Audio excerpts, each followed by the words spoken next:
ដោយម្ដេចដើម្បីទទួលបានផលិតផលល្អការអ្នកត្រូវសិក្សាដោយម្ដេចដើម្បីទទួលបានផលិតផលល្អការឧបត្ថម្ភគាំទ្រក្នុងការសិក្សារបស់ខ្ញុំការឧបត្ថម្ភគាំទ្រក្នុងការសិក្សារបស់ខ្ញុំនៅសល់តែមួយអាទិត្យទៀត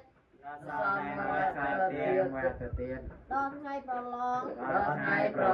ខ្ញុំមិនទាន់ចេះចាំមេរៀនខ្ញុំមិនត្រូវចេះចាំមេរៀនអស់នោះឡើយខ្ញុំបានសួរសិស្សពូកែម្នាក់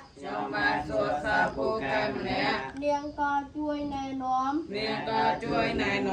បង្ហាញពីរបៀបសិក្សាមេរៀនឲ្យឆាប់យល់ងាយចងចាំគឺដំបងត្រូវស្រង់គំនិតសំខាន់តាម